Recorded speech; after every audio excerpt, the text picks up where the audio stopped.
말씀은 신명기 16장 9절에서 12절입니다.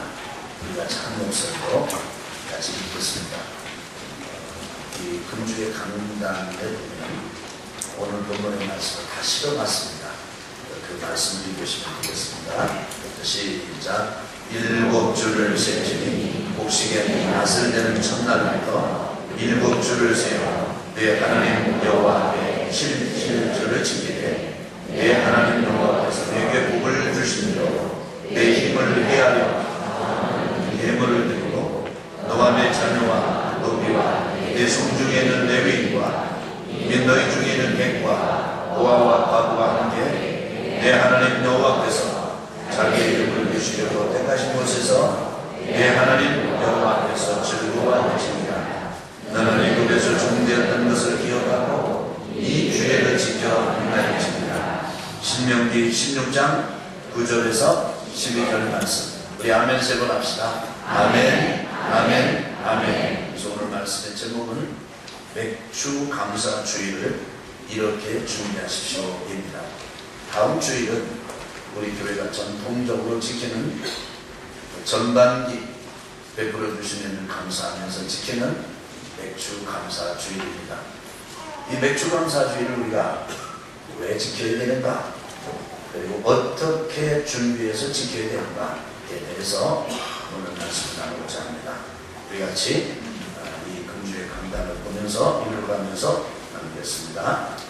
읽어볼까요? 시작. 6월절은 애굽에서 구원해 주신 하나님의 은혜에 대한 감사절기로, 초막절은 출애굽 후 40년 동안 광야 생활에서 보호해 주신 은혜에 대한 감사절기이며, 맥주절은 가나안에 들어가 풍성한 곡식을 허락하신 하나님의 은혜에 대해 깊이 감사를 드리는 절기입니다. 오늘은 한 주간 앞으로 다가온 맥주 감사 주일을 왜 지켜야 하는지와 마지막 결론으로 구체적으로 어떻게 준비해야 되는지에 대해서 말씀을 드리고자 합니다. 자, 왜 지켜야 되는지 첫 번째 이유 같이 읽읍시다. 시작. 받은 구원을 감사해야 합니다. 오늘 12절을 같이 한번 읽을까요? 시작. 너는 애굽에서 종되었던 것을 기억하고 이 규례를 지켜 할 것입니다. 내용을 같이 읽어봅니다. 흉년을 피해 양식을 구하러 야곱의 자손들 70명이 내려갔습니다. 종살이 430년이 지나 그 땅에서 나올 때는 장정만 60만으로 불어났습니다. 탈출하는 그날이 이스라엘의 첫날이 되었습니다. 이달을 너희에게 달의 시작 번째의 첫달이 되게 하고, 출애굽기 12장 2절 말씀. 우리나라로 치면 광복절이요 개인은 생일이라 할 수 있습니다. 구원받았으니까 그 은혜를 잊지 말고 기억하여 감사하십시오. 내가 애굽 땅을 칠 때 그 피가 너희가 사는 집에 있어서 너희를 위하여 표적이 될지라. 내가 피를 볼 때 너희를 넘어가리니 재앙이 너희에게 내려 멸하지 아니하리라. 출애굽기 12장 13절 말씀. 여러분, 믿음의 조상 아브라함, 그리고 그 아들이 이삭입니다. 이삭의 아들이 야곱입니다. 야곱의 때 하나님께서 복을 주셔가지고 아들을 많이 두게 됐습니다. 그런데 뒤늦게 둔 아들 요셉을 이 야곱이 너무나 이뻐한 나머지 다른 형제들이 요셉을 시기 질투하고 미워했습니다. 그 미움이 얼마나 극에 달했는지 팔아버렸습니다. 매매를 해버린 것입니다. 그래서 팔려가가지고 요셉이 이 애굽 보디발의 집에 노예가 되고 종이 되고 충성했지만은 또 그 충성의 끝이 배신을 당해서 감옥에 갇히게 되고, 감옥에 갇혔지만은 또 잊혀진 사람이 되고, 그런 우여곡절을 겪고 나서 끝에 가서 애굽의 국무총리가 되게 됩니다. 애굽의 국무총리가 되는 이 과정에서 7년, 9년을 관리하고, 그리고 7년, 6년을 이렇게 대비해서 해나가는데, 그 7년, 6년을 당한 애굽, 그리고 그 주변의 모든 사람들이 양식을 구하러 애굽으로 이집트로 다 내려왔습니다. 그때 요셉을 따라서 아버지 야곱이 가족들을 데리고 여기 들어갔는데, 그때 인구 사람이 70명밖에 되지 않았어요. 또 세월을 흘러서 처음에는 그 국무총리 요셉의 가족이었으니까 대접을 괜찮게 받았거든요. 그런데 세월이 흘러서 요셉을 잃어버린 세대가 일어나면서 이 야곱의 후손 이스라엘 백성들은 애굽에서 아주 처절한 노예살이, 종살이를 하게 됩니다. 그런 세월을 430년을 거쳐서 애굽에서 나오는 사건을 출애굽이라고 하고, 그때 인원을 살펴보니까 장정만 60만이 넘었다. 70명이 들어간 그 땅에서 장정만 60만이 돼서 나오게 됐다. 그 백성들이 그야말로 우리나라로 치면은 해방된 날이고, 개인으로 치면은 생명을 얻은 날, 또 죽다가 살아난 날, 또 그렇게 칠 수가 있을 것입니다. 그때를 잊지 마라. 그때를 잊지 말고 너희들이 가나안 땅에 들어가서 첫 번째 농사를 져서 수확을 거두거든 하나님께 감사의 제사를 드려라. 그것이 맥주절입니다. 여러분과 제가 구원받았습니까? 예수 그리스도 십자가 보혈이 여러분과 저의 죄를 사하고, 예수 그리스도의 부활의 권능이 여러분과 저를 살리고, 그리고 승천하셔서 지금도 우리를 위해서 기도하시는 그 예수 그리스도의 중보의 은혜 때문에 하나님의 자녀로 살라, 내 안에 생명의 영이 있고 목숨이 있다라고 고백한다면, 그것 때문에 여러분과 제가 맥주 감사절을 지켜야 한다 라고 하는 말씀이 오늘 첫 번째 말씀이 되겠습니다. 두 번째, 우리 같이 읽겠습니다. 시작. 첫 수확을 감사해야 합니다. 이스라엘 백성들은 애굽에서 나올 때 많은 것을 가지고 나왔습니다. 하지만 40년 광야 생활을 지탱하기엔 역부족이었습니다. 하나님께서 내려주셨던 만나와 매출하기 때가 아니었다면 그들은 생존이 불가능했습니다.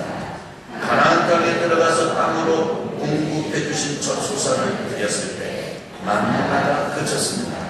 하늘의 초자연적인 공급이 땅의 소산이 통해 이루어진 것을 확인하는 절기가 맥주절이었습니다.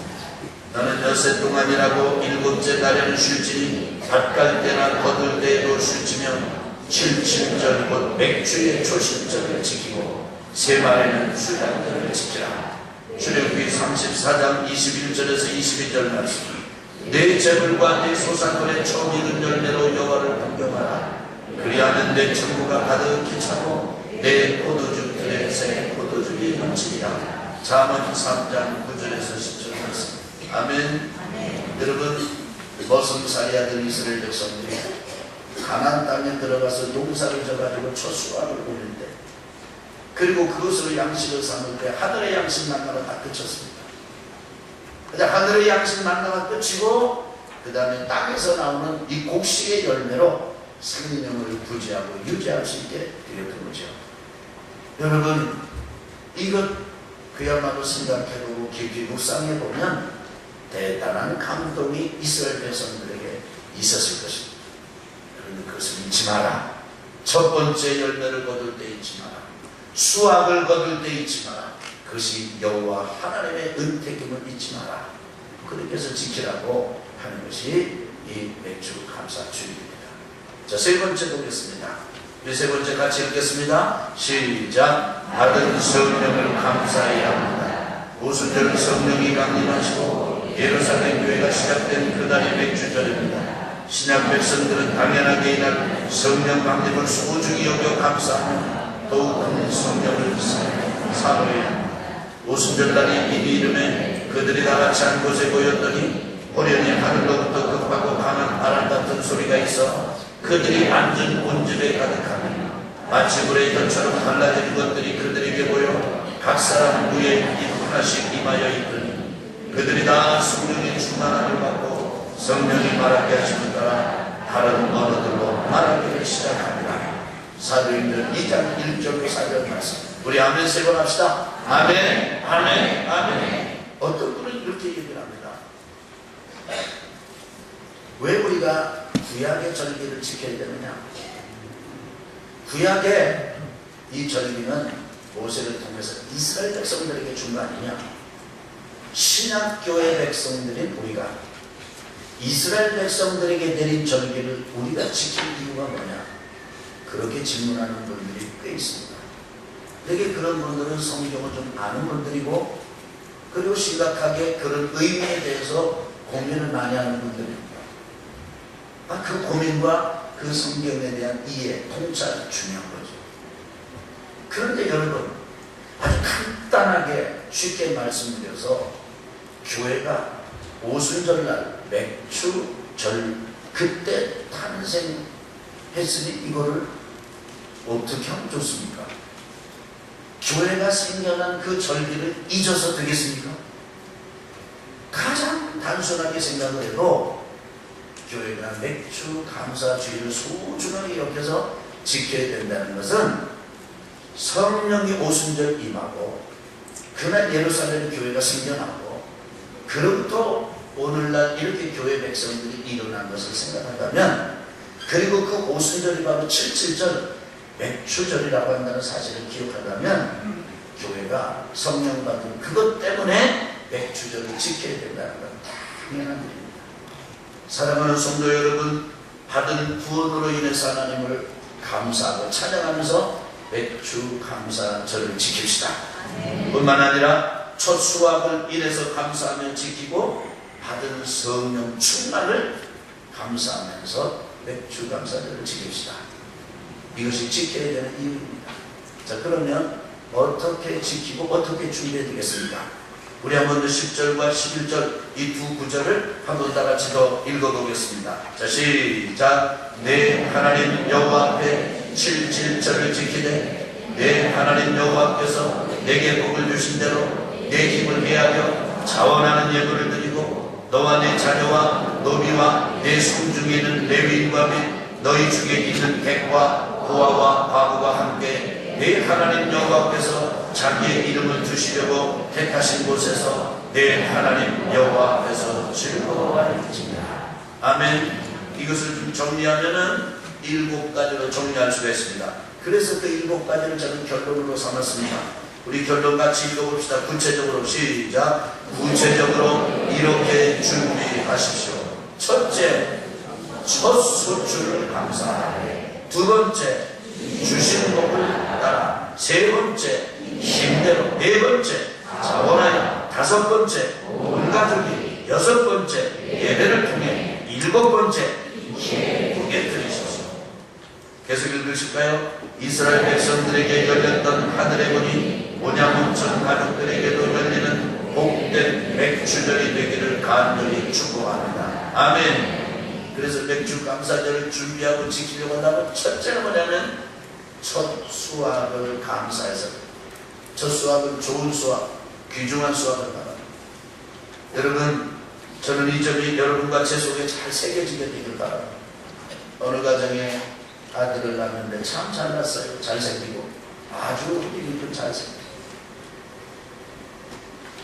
교회를 다닙니다. 총명해가지고 성경을 잘 배우고, 그리고 얼마나 신앙생활을 열심히 하는지 교회에서는 신앙생활, 하나님의 말씀 배우기를 잘하고 학교에서 공부를 잘하고, 어떤 기도하는 사람이 이 부모님에게 이제 이 아이 이렇게 똑똑하니까 이렇게 총명하니까 하나님께 들어가지고 우리 주의 종을 삼읍시다. 우리가 다 주의 종이지만 우리 한국 교회는 전통적으로 좀 하나님께 드린다 그러면 목회자로 드리는 걸 생각했어요. 네. 그렇게 생각하는 분이 그 가정에 이렇게 얘기하는 겁니다. 그러니까 이 어머니가 이렇게 귀한 아들, 이렇게 똑똑한 아들인데 세상에서 일을 하게 해야지 하나님께 바치면 되겠냐고 이렇게 얘기를 했어요. 인생은요 그런 때만 있는 게 아니라 인생은요 쫙 돌고 돌아요. 인생이 한 바퀴 돌고 내가 잘 살아가지고 똑똑하고 그렇게 흐름이 끝나니까 이게 어느 정도 되니까 이제 보니까 막 정신이 살라니죠. 제 정신을 잃어버려요. 그래서 정상적이지 않은 행동을 하는 거예요. 그래서 진짜 사람으로서 정상적으로 이게 생활할 수 없게 됐어요. 그러니까 그때에서 하는 말이 내가 이야기를 하나님께 드린다고. 이런 양반들 꽤 있습니다. 그때라도 그렇게 깨닫고 하나님의 은혜를 감사할 줄 알게 되었다는 거 감사한 일인데, 여러분 더 중요한 게 뭔지 아십니까? 가장 소중하면서 하나님께 드릴 줄 아는 믿음을 여러분과 제가 갖는 거예요. 이렇게 되시길 주 이름으로 축복합니다. 그리고 우리가 주신 복을 따라서 힘대로 자원해서 드립니다. 온 가족이 여러분 이번 맥주 감사절을 앞에 놓고 가정 예배를 모여서 그동안에 가정 예배를 안 드렸던 분들도 모여가지고 서로 얘기하고 받은 은혜를 감사하고 구원을 감사하고 수확을 감사하고 받은 성령의 충만한 은혜를 감사하면서 주신 복을 헤아려보고 그리고 이제 힘을 다해서 자원하는 마음으로 가족이 같이 지킬 수 있다면 여러분의 가정은 정말 복된 가정이 될 것입니다. 오늘 제가 여러분에게 몇 차례 말씀을 드린 적이 있습니다만 그래도 또 한 번 나누고 싶습니다. 제가 첫 번째 목회하던 교회에서 추수감사주일 예배를 드리기 위해 강단에 가서 예배 시작 전 1시간 전에 무릎을 꿇고 기도를 했습니다.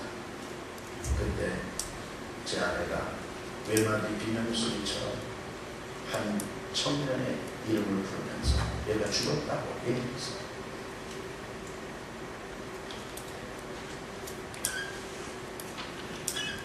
그러니까 교통사고로 그 전날 그 지역에 교회가 하는 행사에 참석했다가 다른 청년을 전도하려고 같이 차를 타고 가는데 그러면 그게 사고가 나가지고 죽게 된 거예요. 감사를 드리기 위해서 작정하고 예배를 준비하는 그날, 그 시간, 감사를 드리는 그날, 가장 감사할 수 없는 일이 일어났습니다. 그런데 일반적인 청년이 일을 다녀도 참 마음이 아픈 일이지만 그 청년은 제게는 좀 특별했습니다. 류마티스 관절염이 심해가지고 젊은 여자 청년인데 정상적으로 이 걷기도 좀 불편하고 엉거주춤 이렇게 걷는 청년이었어요. 그런데도 교회 충성을 너무너무 하고 주일학교 한살 생활을 너무너무 열심히 합니다. 내가 그 청년에게 마음을 두고 그리고 그 청년을 위해서 정말 기도를 했어요. 하나님이 제게 은혜를 주셨어요. 이 청년이 선교사가 될 것이다. 이런 마음의 감동을 주시고 어느 날은 또 선교사로 가는 환상까지 보여주셨어요. 그때 제가 절제를 했어야 되는데 절제를 못해가지고 얘기를 막 합니다. 내가 봤는데 성도를 제가 봤어요.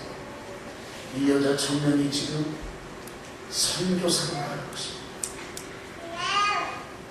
난 지금도 기억하는데 그 환상 가운데 이 여자 청년은요 밀림숲을 헤치고 나가요. 그 칼이잖아요. 뭉툭한 칼이. 머리에는 밀짚 모자를 썼는데 얼마나 이쁜 모자를 썼는지 머리도 요렇게 해가지고 이렇게 올렸어요. 이 화장도 예쁘고 여기에다가 하얀 립스틱을 옷도 예쁘게. 그러니까 또 환상을 보면서 하긴 저 길림을 헤치고 나가는데 이 야전 잠바나 등산복이나 이런 걸 입어야지 왜 저렇게 이쁘게 입고 가나 이렇게 하면서 봤어요. 주무실 분은 계속 주무세요. 저 본 얘기 하는 거죠. 그냥 막 얘기했어요. 이 청년이 앞으로 선교사가 될 것이고 내가 환상을 봤는데 이거를 내가 한두 번 얘기했어야지. 얘기를 많이 했어요. 연세 드신 노인분들이랑 목회를 하려면 설교 원칙이 3가지가 있습니다. 첫째로는 단순하게, 세 번째로는 무한 반복, 세 번째로는 또 반복. 이게 설교자의 원리예요. 그때 제가 그렇게 얼마나 제가 많이 얘기를 했는지 교인들이 다 외웠어요. 그런 청년은 선교사로 가지도 못하고 삶을 주는 거예요. 와, 진짜 너무너무 제 마음이 아프고, 야, 이거 뭐 이제는 어떻게 설교를 하나. 또 뭐 참 이상하게 돼버렸다. 이러니 이제부터 은혜 받읍시다. 우리 성령 은사 받읍시다. 막 예언, 뭐 방언, 뭐 환상, 이제 누가 그걸 따르겠습니까? 이렇게 아주 헛된 예언을 하는 게 됐고 헛된 말을 하게 됐는데, 정말 누구에게 말도 못하고 같이 사는 사람에게도 가족들에게도 말도 못하고 제 속으로는 목회를 접는다. 정말 참 그러던 어느 날 저녁에 그 청년 부모님이 주택을 찾아오셨어요. 그러고 보니까 신문지에다가 뭘 싸가지고 왔는데 보니까 돈을 잔뜩 싸가지고 와가지고 하시는 말씀이, 우리도 이렇게 힘든데 목사님이 얼마나 힘드시겠냐고. 목사님 힘드시다. 그리고 어디 가려고 하지 마시고, 우리 딸이 살았을 때 선교하고 못 가니까 하나님의 부르시고는 이 돌을 주신 것 같다. 그래서 보상받은 그 돈을 가져오신 거예요. 목사님이 이걸 가져가셔서 원래 경비를 보내서 하려고 했더니 이름까지 얘기해버렸네요. 그러니까 그 청년 보내려고 했는데 거기에 예배당을 세워주세요.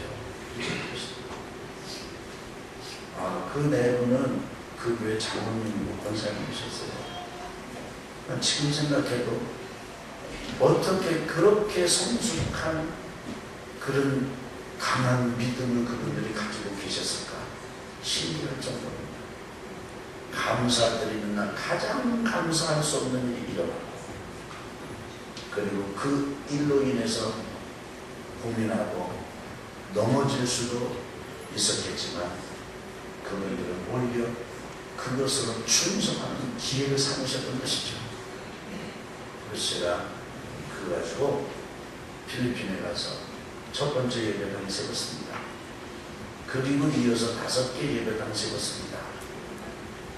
그 세운 예배당 교회에 부흥을 이룰 수 있도록 목회자와 평신도 리더를 훈련시키려고 1년 여름 한 차례씩 적게는 10여 명, 많게는 20여 명 넘게 그분들을 초청해서 교회에서 막 먹이고 입혀가면서 훈련을 했습니다.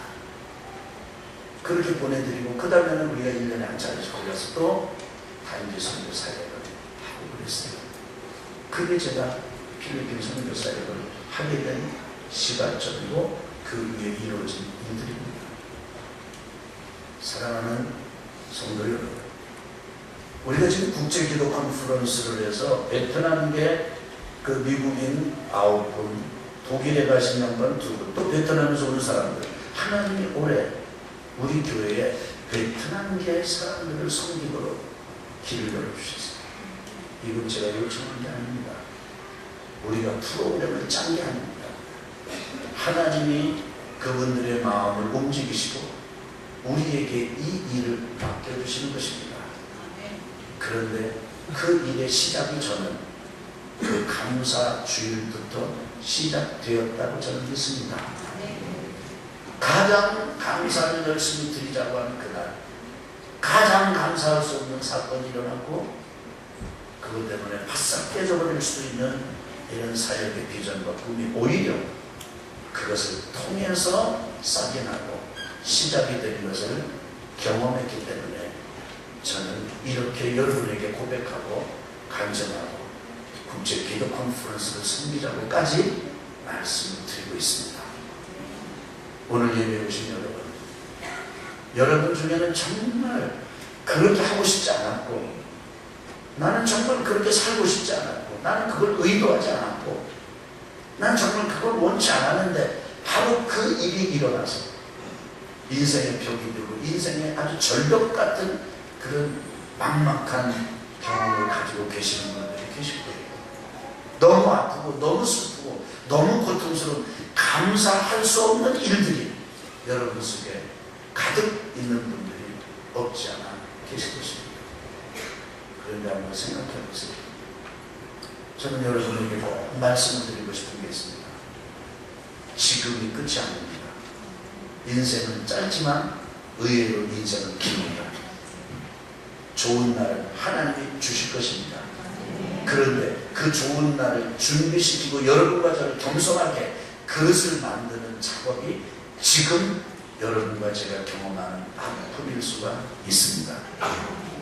그러므로 맥주 감사주의를 기다리면서 준비하면서 우리 한번 영성 훈련합시다. 우리 한번 믿음 훈련합시다. 우리 한번 순종 훈련합시다.